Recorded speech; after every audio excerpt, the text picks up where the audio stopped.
जय श्री कृष्णा मित्रों। आज हम श्रीमद् भगवद गीता के प्रथम अध्याय का श्लोक संख्या 3 से श्लोक संख्या 6 तक व्याख्या सुनेंगे और उसका अर्थ पढ़ेंगे। श्लोक संख्या 3 इस प्रकार है।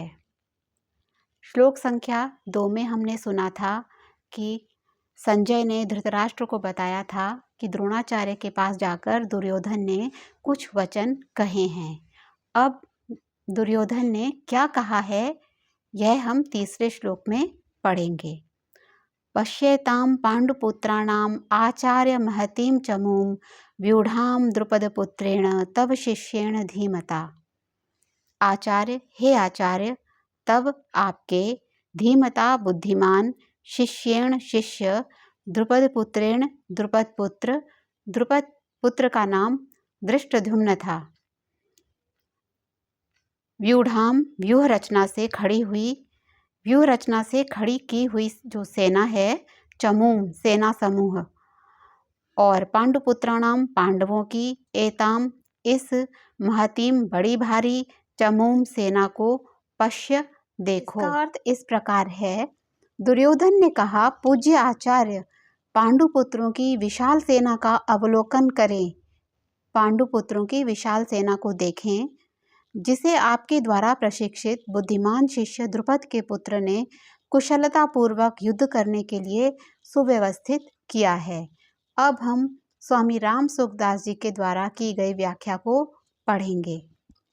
इसकी व्याख्या इस प्रकार है। आचार्य, द्रोण के लिए आचार्य संबोधन देने में दुर्योधन का यह भाव मालूम देता है कि आप हम सबके यानी कौरवों और पांडवों के आचार्य हैं।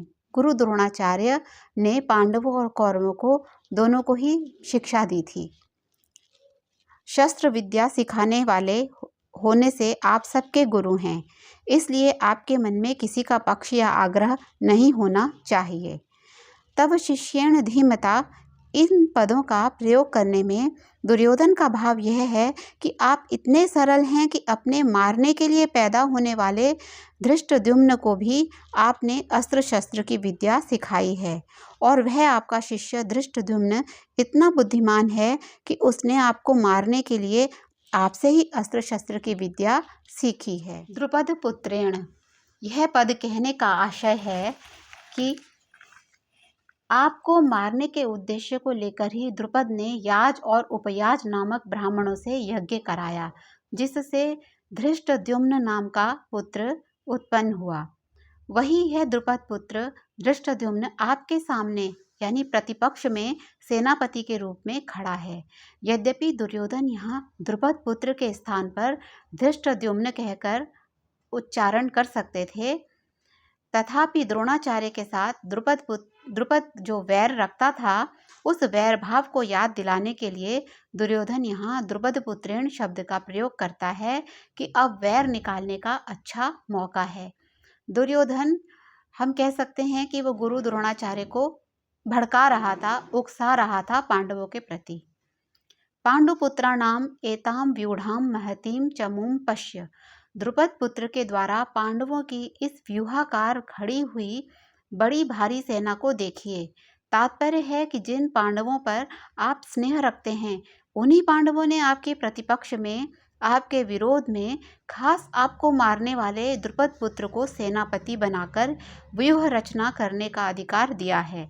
अगर पांडव आपसे स्नेह रखते तो कम से कम आपको मारने वाले को तो अपनी सेना का मुख्य सेनापति नहीं बनाते, इतना अधिकार तो नहीं देते, परंतु सब कुछ जानते हुए भी उन्होंने उसी को सेनापति बनाया है। यद्यपि कौरवों की अपेक्षा पांडवों की सेना संख्या में कम थी, अर्थात कौरवों की सेना 11 अक्षौहिणी और पांडवों की सेना 7 अक्षौहिणी थी, तथापि दुर्योधन पांडवों की सेना को बड़ी भारी बता रहा है। पांडवों की सेना को बड़ी भारी संख्या में कहने में दो भाव मालूम होते हैं।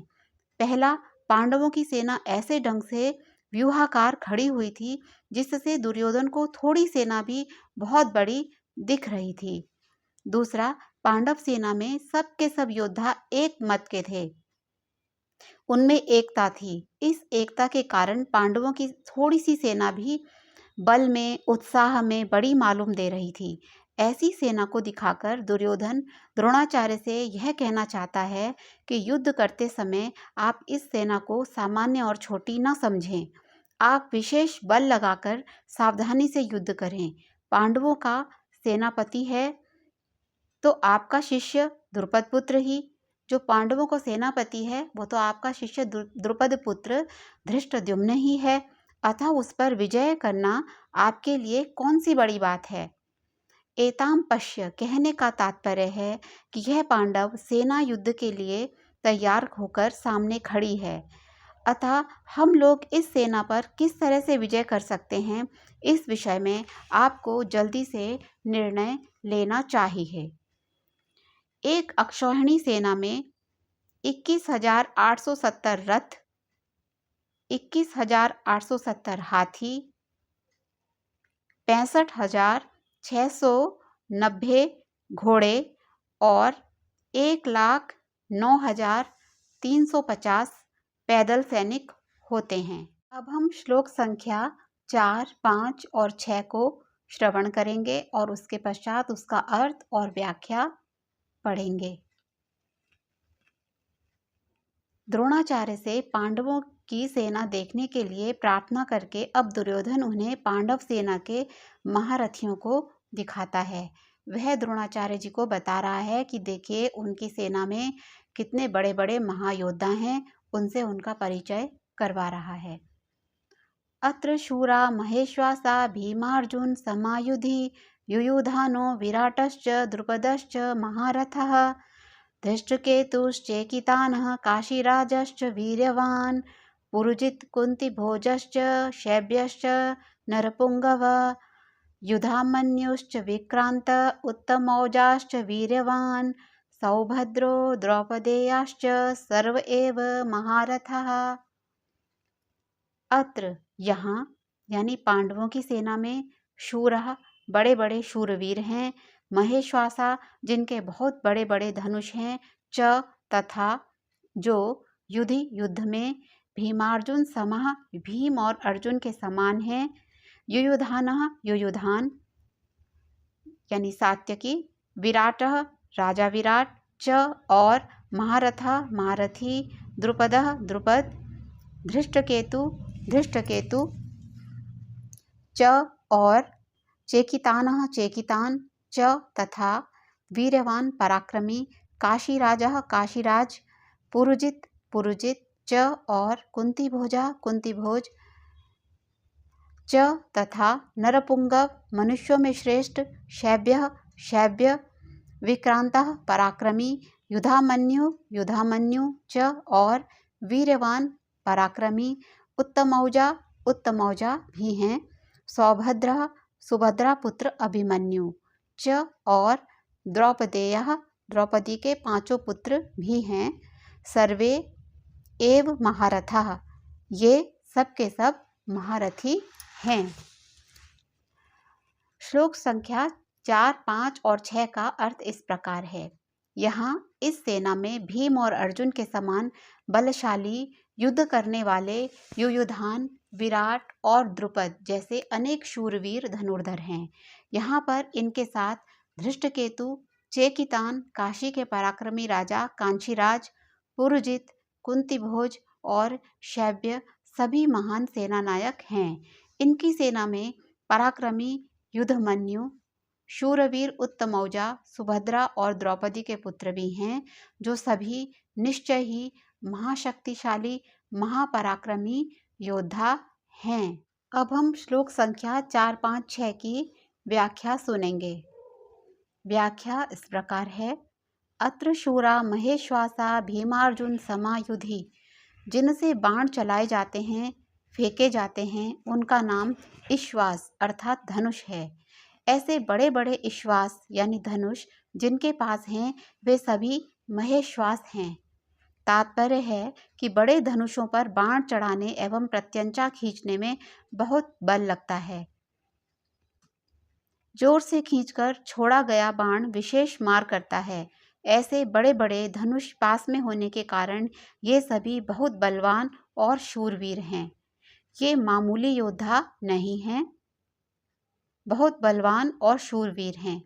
युद्ध में ये भीम और अर्जुन के समान हैं, अर्थात बल में ये भीम के समान और अस्त्र शस्त्र की कला में ये योद्धा अर्जुन के समान बलशाली हैं, उनके समान महापराक्रमी हैं। युयुधानः, युयुधान यानी सात्यकी। युयुधान ने अर्जुन से अस्त्र शस्त्र की विद्या सीखी थी, इसलिए भगवान श्री कृष्ण के द्वारा दुर्योधन को नारायणी सेना देने पर भी वह कृतज्ञ होकर अर्जुन के पक्ष में ही रहा, दुर्योधन के पक्ष में नहीं गया। द्रोणाचार्य के मन में अर्जुन के प्रति द्वेष भाव पैदा करने के लिए दुर्योधन महारथियों में सबसे पहले अर्जुन के शिष्य युयुधान का नाम लेता है। तात्पर्य है कि इस अर्जुन को तो देखिए, इसने आपसे ही अस्त्र शस्त्र चलाना सीखा है और आपने अर्जुन को यह वरदान भी दिया है कि संसार में तुम्हारे समान और कोई धनुर्धर न हो, ऐसा प्रयत्न करूंगा। इस तरह आपने तो अपने शिष्य अर्जुन पर इतना स्नेह रखा है, पर वह कृतज्ञ होकर आपके विपक्ष में लड़ने के लिए खड़ा है, जबकि अर्जुन का शिष्य युयुधान उसी के पक्ष में खड़ा है। यहाँ पर दुर्योधन द्रोणाचार्य को अर्जुन के विरुद्ध में भड़का रहे हैं, अर्जुन के खिलाफ वचन दुर्योधन कह रहा है। युयुधान महाभारत के युद्ध में न मरकर यादवों के आपसी युद्ध में मारे गए थे। विराटश्च, जिसके कारण हमारे पक्ष का वीर सुशर्मा अपमानित किया गया, आपको सम्मोहन अस्त्र से मोहित होना पड़ा और हम लोगों को भी जिसकी गायें छोड़कर युद्ध से भागना पड़ा, वह राजा विराट आपके प्रतिपक्ष में खड़ा है। राजा विराट के साथ द्रोणाचार्य का ऐसा कोई वैरभाव या द्वेष भाव नहीं था, परंतु दुर्योधन यह समझता है कि अगर युयुधान यानी सात्यकी के बाद मैं द्रुपद का नाम लूं तो द्रोणाचार्य के मन में यह भाव आ सकता है कि दुर्योधन पांडवों के विरोध में मेरे को उकसाकर युद्ध के लिए विशेषता से प्रेरणा कर रहा है तथा मेरे मन में पांडवों के प्रति वैर भाव पैदा कर रहा है।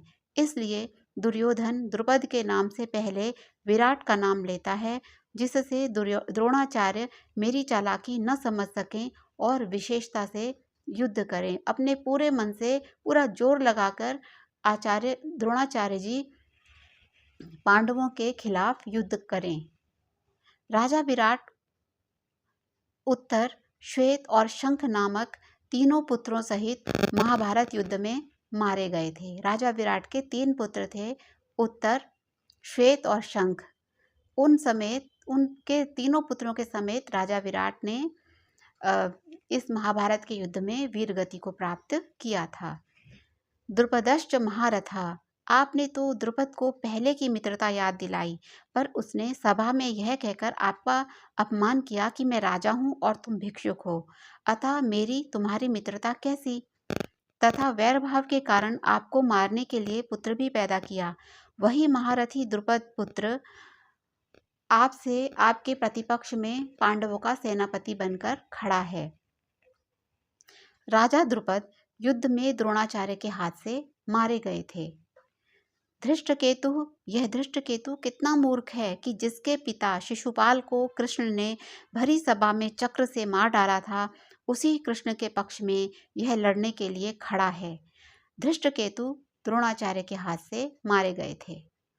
चेकितान, सब यादव सेना तो हमारी ओर से लड़ने के लिए तैयार है और यह यादव चेकितान पांडवों की सेना में खड़ा है, ऐसा दुर्योधन द्रोणाचार्य को बता रहे हैं। चेकितान दुर्योधन के हाथ से मारे गए। काशीराजश्च वीर्यवान, यह काशीराज बड़ा ही शूरवीर और महारथी है, यह भी पांडवों की सेना में खड़ा है, इसलिए आप सावधानी से युद्ध करना, क्योंकि यह बड़ा पराक्रमी है। काशीराज महाभारत युद्ध में मारे गए थे। पुरुजित कुंती भोजश्च, यद्यपि पुरुजित और कुंती भोज ये दोनों कुंती के भाई होने से हमारे और पांडवों के मामा हैं, तथापि इनके मन में पक्षपात होने के कारण ये हमारे विपक्ष में युद्ध करने के लिए खड़े हैं। पुरजित और कुंती भोज दोनों ही युद्ध में द्रोणाचार्य के हाथ से मारे गए थे। शैब्यश्च नरपुंगवः, यह शैब्य युधिष्ठिर का श्वशुर है, यानी युधिष्ठिर के ससुर हैं राजा शैब्य।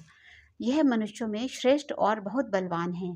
परिवार के नाते यह भी हमारे संबंधी हैं, परंतु यह पांडवों के पक्ष में खड़ा है। युधामन्युश्च विक्रांत उत्तमौजाश्च वीर्यवान, पांचाल देश के बड़े बलवान और वीर योद्धा युधामन्यु तथा उत्तमौजा मेरे वैरी अर्जुन के रथ के पहियों की रक्षा में नियुक्त किए गए हैं। आप इनकी ओर भी नजर रखना। रात में सोते हुए इन दोनों को अश्वत्थामा ने मार डाला। सौभद्र, यह कृष्ण की बहन सुभद्रा का पुत्र अभिमन्यु है। यह बहुत शूरवीर है। इसने गर्भ में चक्रव्यूह भेदन की विद्या सीखी है, अतः चक्रव्यूह रचना के समय आप इसका ख्याल रखें। युद्ध में दुशासन के द्वारा अन्यायपूर्वक सिर पर गदा का प्रहार करने से अभिमन्यु मारे गए।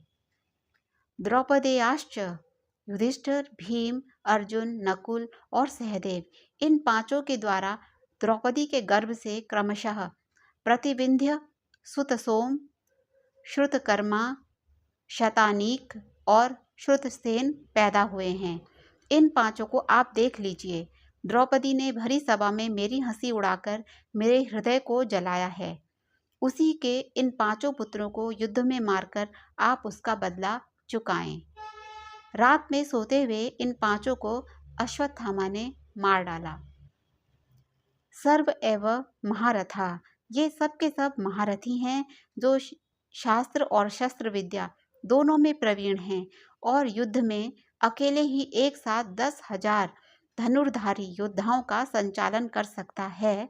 उस वीर पुरुष को महारथी कहते हैं।